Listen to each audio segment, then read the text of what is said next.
Yo, what is good YouTube? I'm Richie Kim, and today I'm going to be bringing you all the performance review on the Under Armour Flow FUTR X Elite.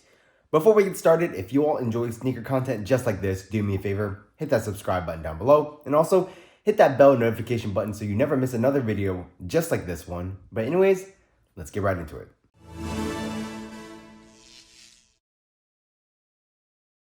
As always, starting off with the traction, the FUTR X Elite features a full-length flow traction pattern, and as you all know, this is pretty much, what we have seen in a lot of Under Armour models as of recently for like the past, I don't know, maybe like 4 years or so, 3 to 4 years.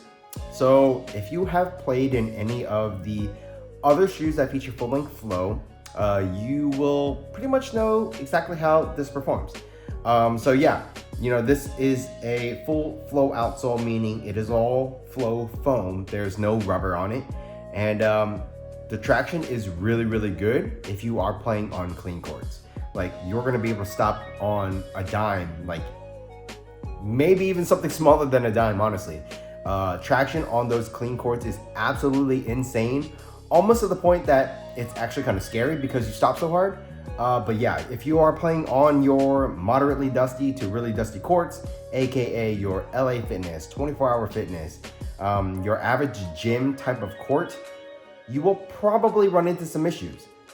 This flow cushion does pick up dust and it doesn't perform very well. So in my experience, whenever I play on those dustier courts, even after wiping, I always experience some slides to a stop.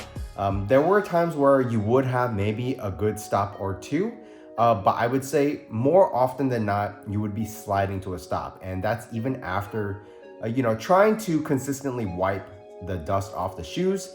So yeah, the dust performance with the flow traction, at least for me, has never been good. It's always been inconsistent or consistently bad.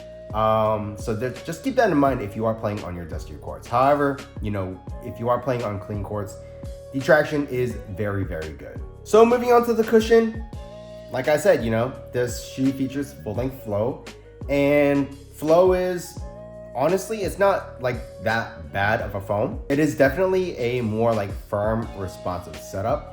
I would say that you do get a little bit of impact protection, at least in this heel area, as it is like a slightly thicker chunk of the flow foam. But if impact protection is something that you really want out of your shoes, then flow foam is just not it. This is definitely a more, I guess, like dense, very responsive feeling type of cushion setup. So if you want to feel quick on your feet, I mean, this is great. You want to, do a movement, and you make that movement, you'll feel it pretty instantaneously. But if you are expecting a lot of impact protection from, high jumps, hard landings, it's just not it. And that's pretty much what I have come to expect when I see a shoe from Under Armour that has full-length flow foam. And it really hasn't changed in this shoe either. So yeah, I mean, this is a more responsive setup. If you want impact protection, that's not it. So moving on to the materials, the FUTR X Elite features a full IntelliKnit upper, or that is what Under Armour calls this technology. It is basically a full woven upper, and what I've noticed in this shoe is the woven parts in the forefoot area are a little bit less tightly knitted than the back half of the shoe. So what you're gonna get in the forefoot is I guess like slightly more forgiving, slightly stretchier material. And then as you move towards the back, it does get pretty stiff and rigid, which is great because obviously, you need that for support. So yeah, I mean, overall, the materials, it is a knit upper. And if you like that type of material, then this feels great. Like, honestly, the materials are pretty nice. They get the job done pretty damn well too. So I really can't complain. If you do obviously like, more of the traditional shoe materials like leather, suede, nubuck, that's not it. This is a very modern material. So yeah, the IntelliKnit feels very nice, feels very comfortable over the foot. where the tongue would be, you actually have like this stretchier or looser intellinate here. So it is a little more comfortable over like the top of your foot. And then as far as, if you do like to crank down your laces, I wouldn't say you really feel too much pressure because you do get these nice wide flat laces as well, which kind of helps just, alleviating any sort of pressure on the top of your foot.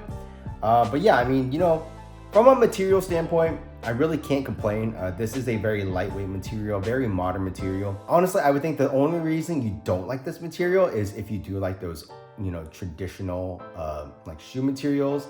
But yeah, I mean, for me, I thought the materials were great and they did a very good job in terms of the performance. So I really can't complain. So moving on to the fit, I would say that the FUTR X Elite does run true to size. I'm a slightly wide footer and I went true to size and I felt perfectly fine.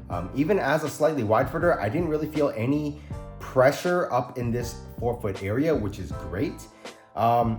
Honestly, I think if you have a narrow foot or a normal foot, you might be able to go down a half size and get away with it, and it would be a very, very snug fit. But for me, going true to size, I felt great. The materials do a great job of lying right over the foot. It is a, snug feeling shoe, obviously, because this is, one of those sock shoes.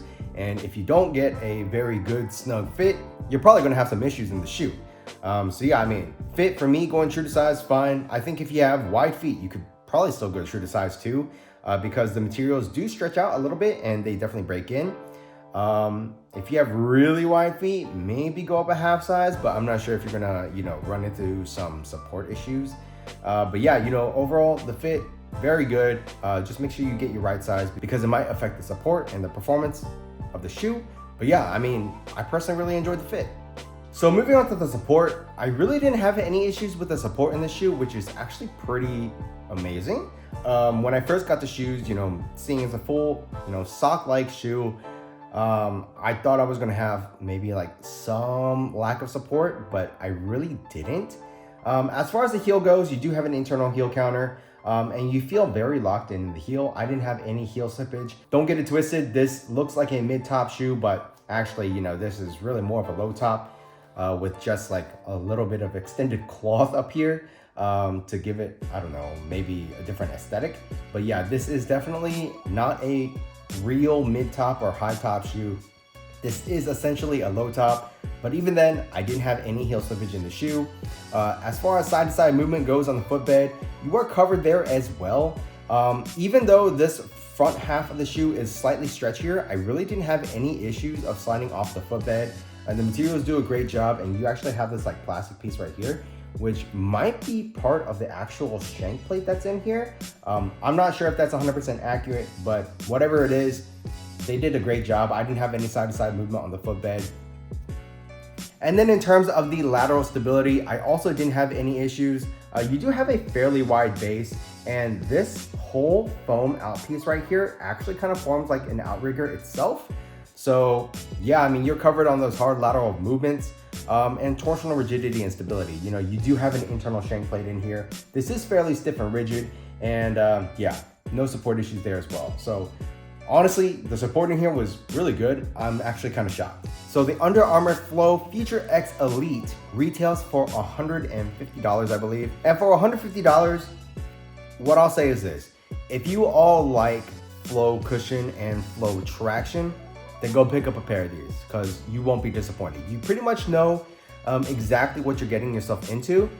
And yeah, I mean, it'll be great for you.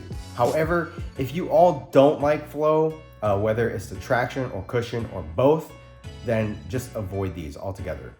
Because, if you don't like flow, you're just not gonna like this regardless of, I guess, like how the rest of the shoe is, because the flow is the foundation of the shoe. And if you don't like how it performs traction-wise or cushion-wise, then yeah, I mean, you're just not gonna like this. If you all haven't played in a shoe with flow and you like a more responsive setup and you play on your cleaner courts, then yeah, pick up a pair of these. It'll be really, really great. But like I said before, the traction on dustier courts is not great. It is consistently inconsistently consistent, or consistently inconsistent. Basically what I'm saying is you're gonna be sliding to stops on, those dustier courts. You might have a good stop here and there, but most of the time it will be like a slide to a stop kind of situation.